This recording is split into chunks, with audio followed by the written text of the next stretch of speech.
Welcome students to another experiment, and this experiment is concerned with a meter bridge. Okay, the experiment is to find the resistance of a given standard resistor. This is a resistor using a meter bridge. Now students, if you remember, this is a meter bridge and it works on the principle of Wheatstone bridge. Now what was the principle? When four resistances are connected in the form of a rhombus, let the four resistors be P, Q, R and X. Now when these are connected in the form of a rhombus and current is passed through it such that the point B is at the same potential as the point D. That means VB is equal to VD. In this case, when we put on this key, this tapping key, this is a tapping key, then no current flows through this arm, and at that case we can say that this Wheatstone bridge is a balanced Wheatstone bridge. So P by Q is equal to R by X, where X is the unknown resistance. Based on this formula, our meter bridge works. Now where are the four resistances in this meter bridge? Let us see that there are some terminals you can see here. In between these two terminals, I have connected a resistance box. As you can see, this is called a resistance box. Now here are figures written 1, 2, you can see. Now if I take out 1, so that means 1 ohm I have given to this circuit. If I take out 2, there 2 is written, so I take out 2 ohms from the circuit. If I take out 2 and 1, then 2 plus 1, 3 ohm is taken out from the circuit. So this is one resistance which I am plotting against this. Okay. So now next is this 2 terminal you can see here. I have put another resistor whose resistance I need to find out. Okay, so this is an unknown resistor. Inside this we have manganese wire, and this is an unknown resistor which I have plugged in between these two. So one resistance and 2 resistors. There are 2 resistances. Now this is a scale as you can see, and this wire you can see is a manganese wire. Okay, and this manganese wire, from here we will see the balancing length in this manganese wire. So this, wherever we put the jockey, this is called a jockey. This is a part of the meter bridge. This is metal contact you can see. And now to work with the experiment, I am using this battery eliminator, the power supply, and then I am using this one-way key.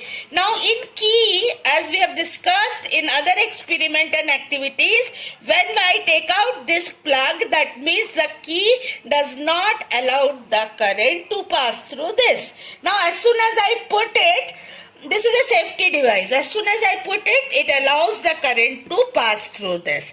Now this is a galvanometer which shows the presence, the flow of current or the presence of current in the circuit. Now since this is dependent on null deflection method, let us see how do we perform this experiment. So looking at the circuit very nicely, you can see this resistance box I have put here. Then the unknown resistor, as I shown, I have put there. From the center I have connected a galvanometer you can see, and the other part of the galvanometer I have connected to the jockey. Now to run this circuit, I have put a battery from here and a key as I have shown you, and to this. This completes the circuit. And now what I do is, let us start taking the readings. Now to take the readings, what we do is, here resistance from the resistance box. Now let me start and show you how to take the reading. Now I am putting on this battery at 2 volts. Okay, the battery is working in 2 volts. Now, in order to check whether the circuit is working properly or not, I have a trick with me, and that trick is when I touch this jockey here, then see the galvanometer reading. Okay, see which side the needle goes. Have you seen? It is moving towards my right side. Okay, now keep on seeing the galvanometer. When I touch the jockey on the other side, you can see that the galvanometer is moving in opposite direction, that is left hand side. Okay, that means this circuit is absolutely correct. Now, a few precautions which I would like to tell you is that there should not be any thread coming out of this wire, copper connecting wires. Secondly, you should not rub this jockey on this wire so that its shape may get deformed. Okay, so now let me take out 1 ohm resistance from the resistance box. I have taken out 1 ohm resistance from the resistance box. Okay, 1 ohm resistance from the resistance box. Now putting the key on, I am trying to find a point on this wire, manganese wire, where the deflection is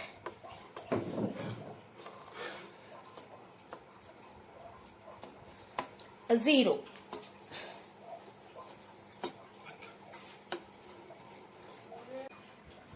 Now the galvanometer is showing a 0 deflection. Now I will try, this is a null deflection point at this 1 ohm resistor. So I will try to find out at which point it gives a null deflection. Okay, and then what I will write that reading here, that at this resistance, that is resistance from the resistor, I have taken out 1 ohm. Okay, I have taken out 1 ohm. Now wherever I have kept it, then let me take that reading where the galvanometer has given a 0 deflection. Okay, just see, it has given a 0 deflection. And that point, I will take the 0 from here where the positive of the battery is there. And you can see here, focus here, 44.56, something like that, 44.6. So balancing length, I will write 44.6. So 100 minus L, that is 100 minus 44.6 I will find here. And then I will calculate X, the unknown resistance. That is the resistance of this unknown resistor. Now, moving in this way, what I will do is, I will take out, first of all, I have taken out 1 ohm. Then what I will do, I will plug in this 1 ohm and I will take out 2 ohm. You can see 2 ohm. Then further, I will take out 3 ohm. See, 2 plus 1, 3 ohm. Then I will take out 2 plus 2, 4 ohm. Okay, moving in this way, I have tried to calculate 0 deflection here, and I'll show you the readings which I have got is, for 1 ohm I have got 43.1 and 100 minus L is this, and X I have calculated to be 1.32. And now I have calculated for 2 ohm, 3 ohm and 4 ohm, I have got the unknown resistance nearly equal, that is 1.3, 1.6, 1.68 and 1.46. The mean of the things are nearly 1.5 ohm. That means the unknown resistance, that is this one, which I have taken, I have connected in between these 2 terminals. So I have found using a meter bridge that the unknown resistance is nearly 1.5 ohm. Okay, students?